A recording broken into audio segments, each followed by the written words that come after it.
Hello, we are Team Intravaginal Drug Delivery Device. My name is Reinmiller. I'm Srikar Kavirayuni. I'm Shubhika Munot. And I'm Morgan Chu. Did you know that one woman dies from cervical cancer every 2 minutes? Cervical intraepithelial neoplasia is a precancerous condition in which abnormal cells grow on the surface of the cervix, leading to the development of cervical cancer. Cidofovir is a novel drug to treat cervical intraepithelia, or CIN.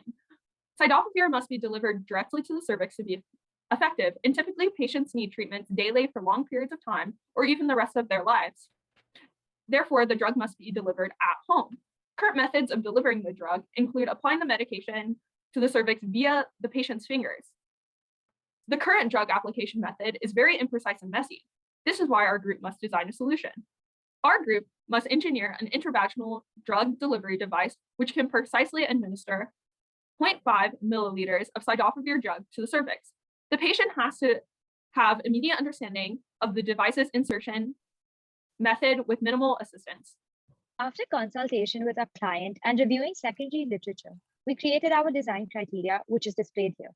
The criteria are ranked in order of importance with coverage of cervical and vaginal surface area and accurate dosage of 0.5 ml of 1% cidofovir gel being the two most important objectives. Other objectives include ease of use, delivery of fluids of different viscosities, and size of applicator. Cost was our constraint. We kept these criteria in mind. Our group created a functional and user-friendly solution that gives women an effective self-administered treatment method to regulate cervical intraepithelial neoplasia. We designed a device which can accurately and comfortably deliver cidofovir directly to the cervix.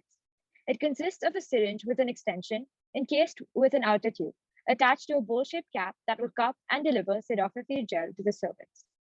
Our low-fidelity prototype was created using a 3D printed body, which was then filled in with clay and secured by tape. The syringe in this case was a non-working proof of concept, used to confirm that the design would work.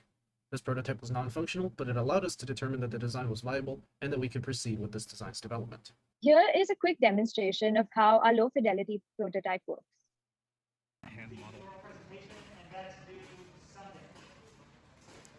Here we can see the medium fidelity prototype, which was basically a functional 75% model prototype of the final device. During this prototyping stage, we experimented with one size cervix and the phantom vagina model as shown in the right side picture. Next, we experimented with many hugging cup sizes to fit the cervix ergonomically and effectively. And finally, we settled on the one cup size, basically, that had the highest efficacy in covering maximal cervical surface area. Having successfully designed and created our 75% scale medium fidelity prototype, we worked on scaling our prototype up to 100%, hence leading us to our final prototype. This encasement for our prototype was designed on Fusion to be 3D printed, the sketch of which can be seen here. Our main device body consists of 3 parts. The first is the tube-like outer covering for the syringe. The second part is a cap with a bowl-shaped indentation to directly contact and cover the cervix. Lastly, the third part of our device encasement is a slight extrusion that cups the cervix to minimize the movement of the cervix as the drug is delivered. Once 3D printed, these parts were then put together to create our final prototype. The total length of all the parts put together was decided to be approximately 45 inches, as this is the average length of the vaginal tract. Our final prototype also consists of a syringe with an extension for ease of use. This is inserted into the encasement as seen in the lower figure and used to release the drug to the cervix. Our group made phantom vaginas to test on using EcoFlex and Slacker to mimic the vaginal canal and 3D printed 3D cervixes. As shown here, our group made phantom vaginas 75% and 100% to scale to test both our medium and high fidelity prototype on. Our group experimented with making phantom vaginas with different textures and sizes to mimic variations that may occur in the human body due to differing hormone levels. In order to determine cervical surface area coverage, we developed a program in MATLAB to analyze the percent area in an image that was a certain color. Then the sample cream to be used was dyed green, a color not present in either the phantom cervix or the phantom vagina. Images were taken and overexposed such that the only non-white portion was the cream covering the cervix. From there, the percent of surface area covered could be determined as a ratio of the amount of green pixels to the amount of total pixels in the image. The program would then return a heat map that highlighted the distribution of the green cream as seen on the right. Okay, so here we see an overview of the testing, and I will go over each of the testing briefly in order to understand the testing criteria, method, and result. So the first test we see is for the coverage of cervical and vaginal surface area. So here a MATLAB image analysis was done by our engineering group, And the result was a fail, but the average percent area covered by the drug was 78.8%, which is very close to the target 80%, which is very good news. The accurate dosage test was done by the engineering group as well, and we released hydrocortisone cream into the phantom vagina through the syringe. And after the release, the syringe was visually inspected to measure the dosage amount. And so this test was also a pass, with the average dosage amount coming to 0.4885 mLs, which is very good. And next, we test the ease of use. And in the ease of use, the subjects were asked to administer gel to the cervix using our device, and to the cervix, as in the phantom vagina and the phantom cervix. And they were asked to rate using the user-defined scale.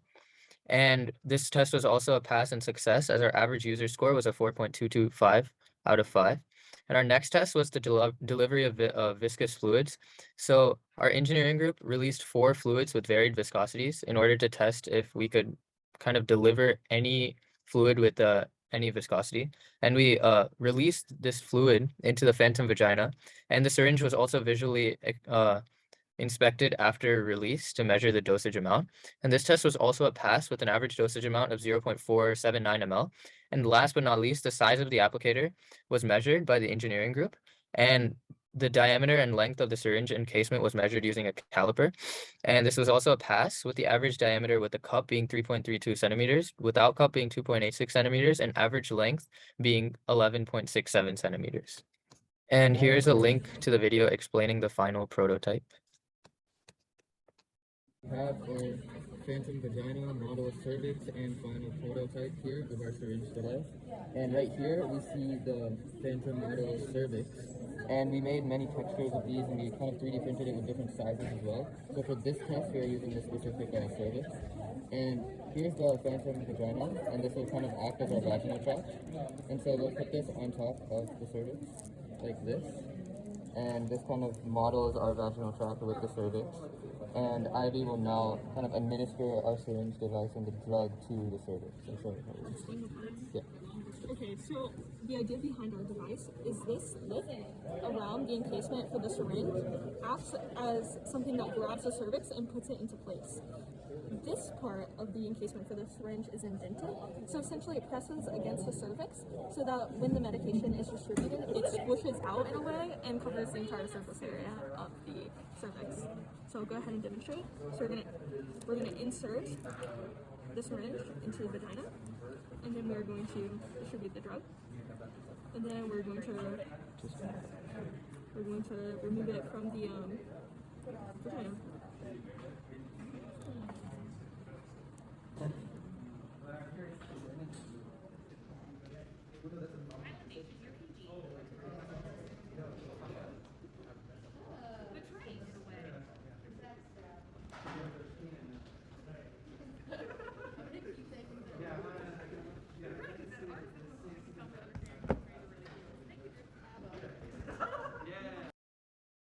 Okay, so our group was able to create a functional and easy-to-use device that can deliver Cidofovir gel to the cervical surface accurately under any vaginal tract conditions and cover at least 75% of the cervical surface area. However, we weren't able to achieve our intended 80% cervical surface area coverage, so we have a lot to improve on the future, including the surface area coverage and some other future plans that I'll outline now. We need to improve on the device in order to increase surface area coverage on the cervix. In order to do this, we need to experiment with different hugging mechanisms and test on various cervix textures and sizes to mimic the behavior on the human body. And so in conclusion, we were tasked to create a very precise and easy to use intravaginal drug delivery device to deliver Cidofovir gel to the cervix. And we successfully built a functional and easy to use device that can deliver Cidofovir gel to the cervical surface accurately under any vaginal tract conditions and cover at least 75% of the cervical surface area.